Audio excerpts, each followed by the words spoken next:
Hello and welcome to my second live stream. So in today's live stream, I want to give you 4 very useful tips that you should take into consideration when starting a new job. And this is my second live stream, so I'm trying to get much more concise with the topics here so that you can get as much value out of these live streams as possible. So therefore, let's get right into the topic. Okay, 4 tips to successfully start a new job. Tip number 1. I think the first and most important thing is to identify your success drivers. Make sure that you fully understand what does it take to be successful in your job. Not just for your own personal sake, but also maybe from your supervisor's positions, from your manager positions, and from your company's positions. What are they expecting from you? And there are usually 2 kinds of different success drivers. One is the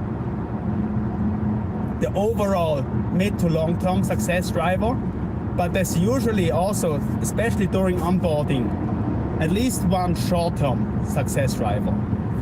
Let me give you an example. I just have started a job recently. And in this job, the expectation is that I will be very proficient in one specific software. That I know all the cornerstones, all the details of that software. So is this a short or long-term goal? Of course, it will take time to build up the knowledge. So I would say this is my mid-term goal to be successful in this new job. However, there's also a short-term success driver is I need to show relatively quickly that I'm able to provide value. So I need to be effective in the projects that I'm joining, and I need to provide also value as soon as possible to some of the company's customers. So this is what I mean. Identify your success drivers and make sure that you don't don't forget the short-term success drivers to make your onboarding successful, just because you're focusing too much on the long term. On another example, I made this why I'm bringing up especially this point as the first point here is I made this mistake.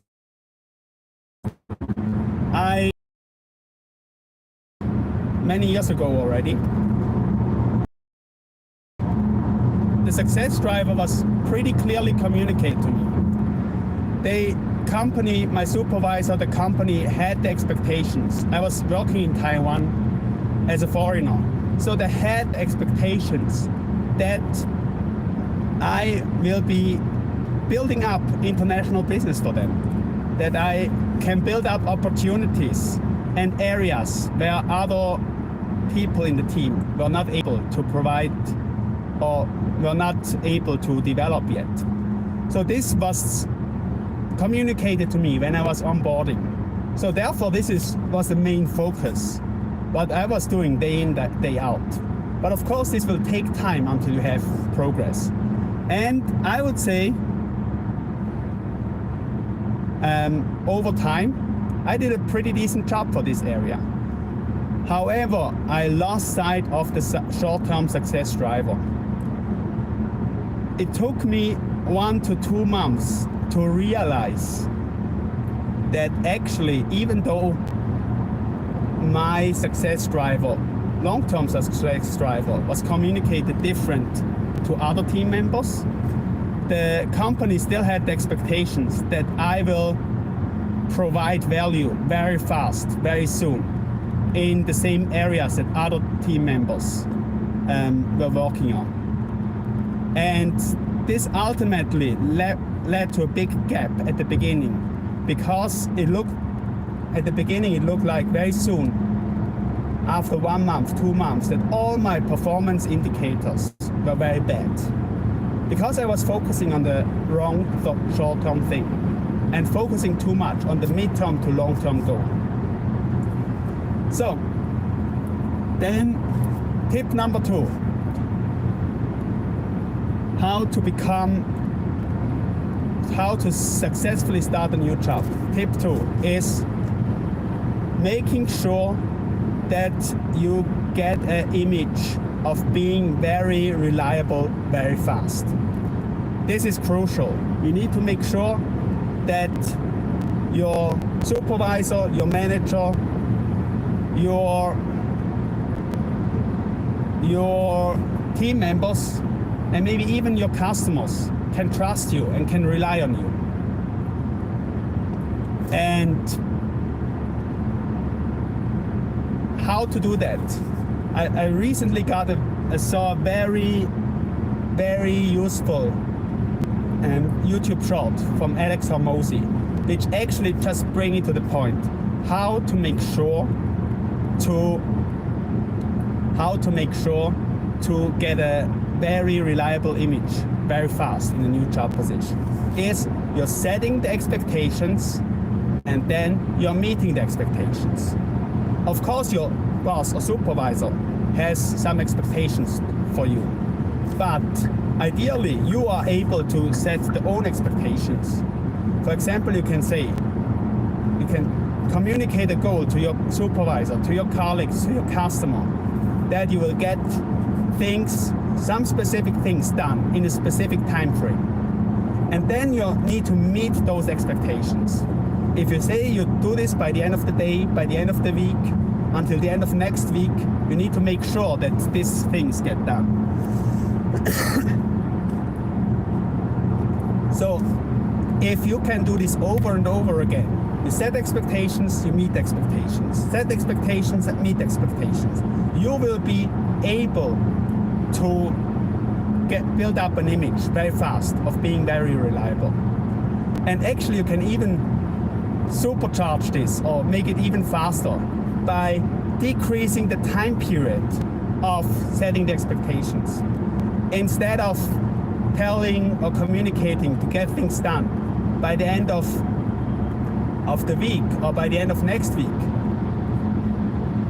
you can make it shorter and say you get it done by the end of today or by the end of tomorrow, or even if it's morning, I will get this done until lunchtime.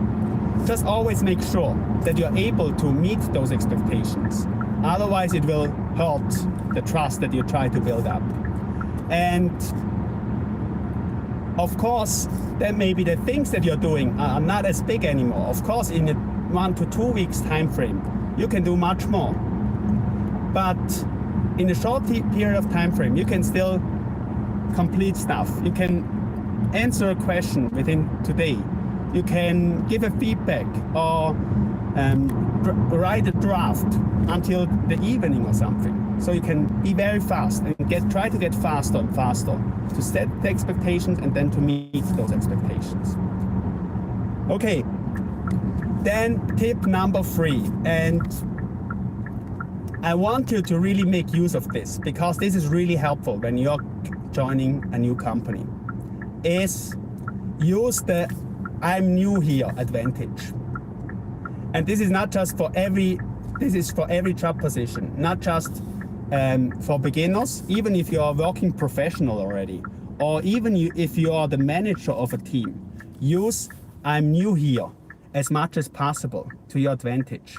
Some people, they feel like the company hired me because I'm proficient in an area, or because I should be managing the people and therefore I should be able to be more knowledgeable and be able to lead those people. And then they're holding back and trying to figure out everything by themselves. However, even if you're very experienced, or even if you're a very effective manager, if you're joining a new company, there are so many things that you don't know yet. So use the I'm new here sentence as proactive as possible to clarify the details, clarify the processes, clarify how things work or what the preferences are in this company. And even as a manager or even as a working professional, you're actually allowed to do that, and everyone will understand that those kind of questions are normal to get asked. And then lastly, tip number 4, and this tip is especially for your personal improvement, is when you start a new job, ask yourself, what are your goals? What do you want to get out of this position? And ideally, of course, in the ideal case scenario, you want to have personal improvement so that this new job will be a stepping stone for your future career. So make sure that you understand what you want to get out of this job. For example, for me, I want to get more technical experience. So in order to get more technical experience, I need to be aware that I'm not just working on projects, that I'm not just focusing on collaborating with people, but that I also be able to acquire those technical skills and knowledge.